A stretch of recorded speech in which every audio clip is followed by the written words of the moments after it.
And our final speaker in this session is Professor Asaf Friedman, who is an architect who studied at the Technion and then went on to practice architecture in the United States.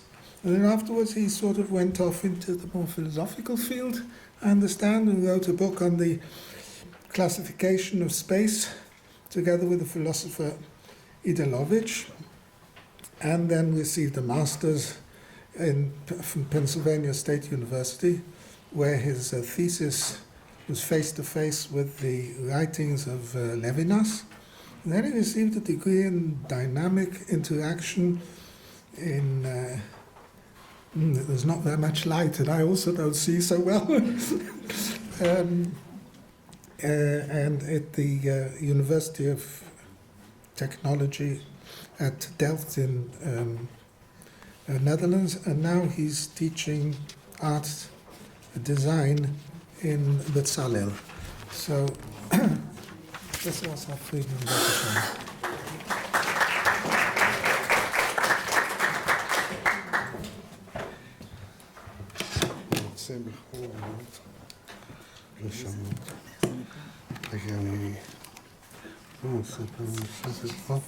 זה נמצא כאן. אני יודע, אבל אני רוצה שהחלפתי. החלפת משהו? כן. וזה מישהו אחר. זה משהו אחר.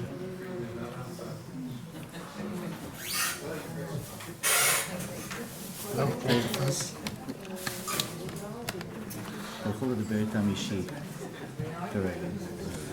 כן, אני אוציא את זה, אני אוציא את זה.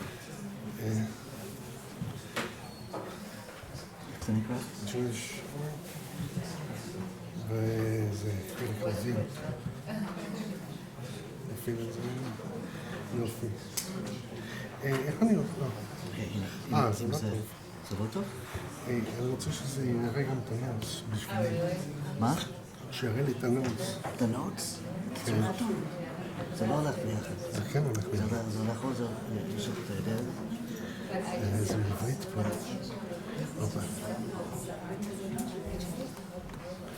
טוב, אז אם לא עולה... אתה יכול בלי? אני יכול בלי... נחזור לזה. אני לא יודע, מי שתוהג לעשות את זה, אני לא יודע. טוב. טוב. אוקיי, יופי, תודה. אוקיי.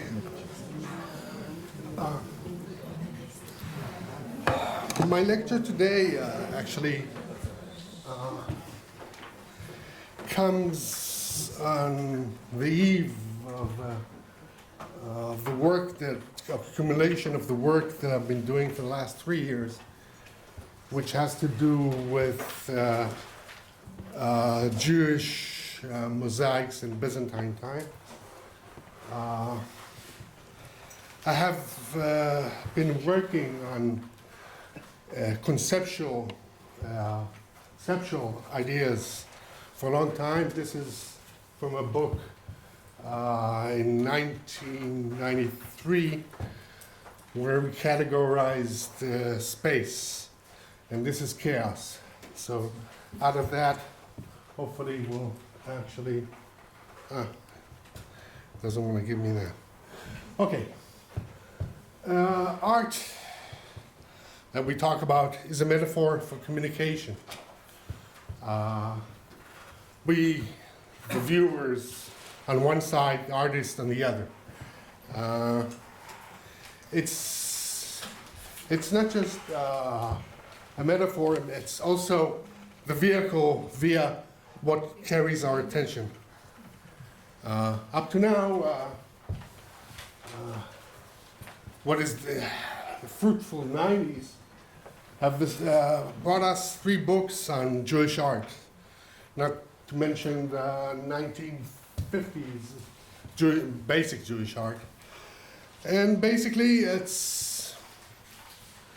doesn't have much of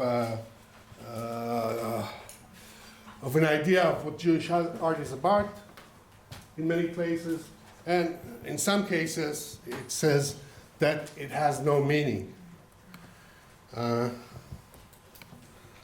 So what is missing? What do we want to emphasize? wait. Friedman. God help. Ay.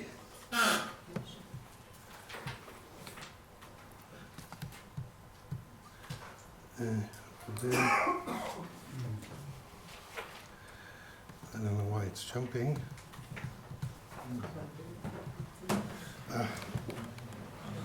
How do Escape. yeah, escape? Good idea. Go Go back. back to a previous. No, one further back.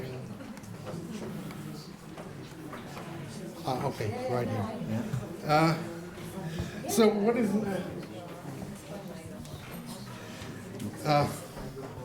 no, next one.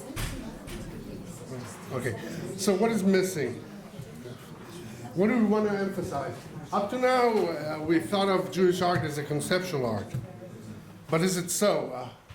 Looking at some of the Byzantine synagogues, we find certain motifs, inhabited vine scrolls, dictatory inscriptions, temple shrine, biblical scenes, etc.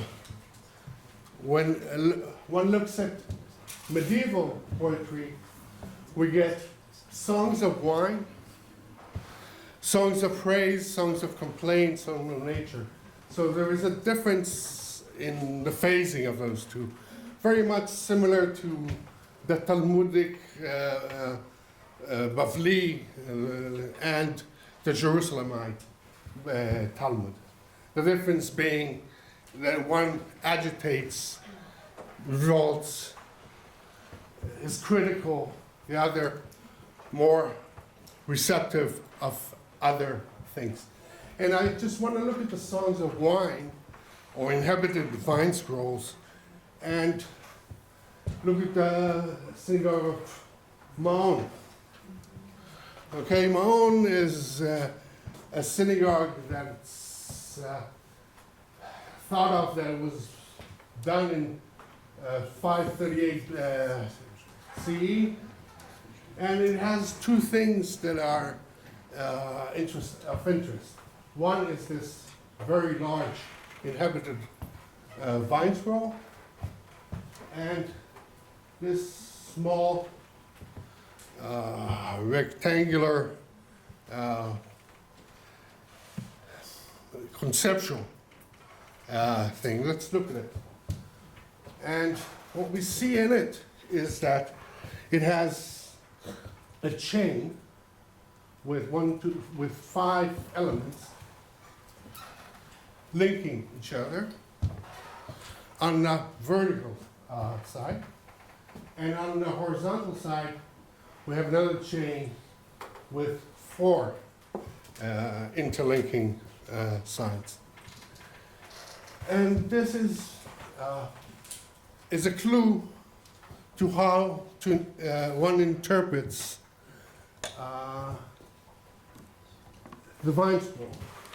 That is, there's 5 vertical, meaningful statements, and there's only 2 of them on this side.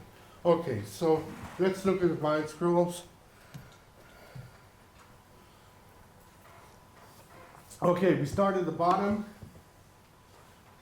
There is an amphora and a peacock, and the vine flows out of the amphora and inhabits the whole scene, and the peacock represents eternity. So the first line is that the source of vine, that the peacock is actually internal for the involute and the revolt. They both occupy. Okay, second line. The eagle is captured, and the lion, Judah, is docile, and a pair of doves, peace, are firm. Doesn't necessarily make sense. We don't know what it means. So we go on to the third line. Third line, the amphora is full. The flamingo is docile and the ram is feral. Again, something we're not sure of. Fourth line, the table is loaded. Maybe the Temple Mount. The bull, Israel, is docile and a pair of doves, peace, are feral. Does make sense. Okay, next line. The fifth line. Okay, right here. The amphora is full. The crane is docile and the lamb roams wild. Again, it might make sense in the sense that there's abundance here, indicating abundance. The sixth line. The basket is full of fruit. The rabbits are docile and the partridge is feral. Again, abundance, but not necessarily doesn't make sense. The seventh line. The amphora is full. The quail is docile and the ram is feral. Like that. Okay. So it might and does not necessarily make any sense. The eighth line, the chicken hatched. This is some of the jokes that are embedded in this mosaic. And in a way, one gets a sense that it's playing with this mosaic to give it a sense of humor. So the chicken has hatched an egg, and an elephant is docile, and the ducks are feral. Doesn't make sense at all. Next line. The ninth line, the bird is in a cage, the spirit. The pair of doves, peace, is docile, and the dogs are set free. This one, and the dogs are set free. This is actually, in a way, a real statement about the situation at that time, if you think about it. Jews are caged. The peace is not seen at the time, and the dogs are roaming free. As 10th line. The object in the size and importance in the two palms, which go from both sides. With feral ducks. So this doesn't actually make sense, much sense. So we have a combination of five. The biggest objects are the menorah with the lions on top, and we have the etrog, and over there, shofar, and the lulav over there. Okay, so what we have, in a way, are 5 lines. Come. 5 lines that do make sense, 5 lines that don't make sense. And in a way, we're reading it, we're helped by that reading. Okay.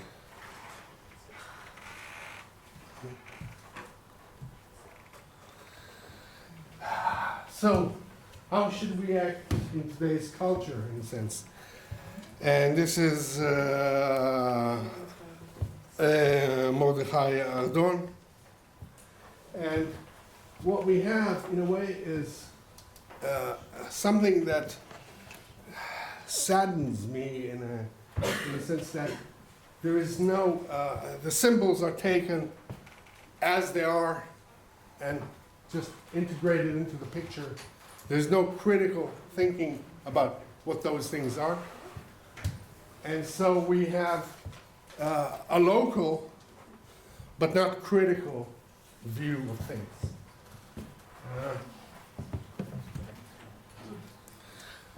So the fundamental strategy of critical view is to meditate the impact of universal civilization with elements derived, okay? And the final thing about it,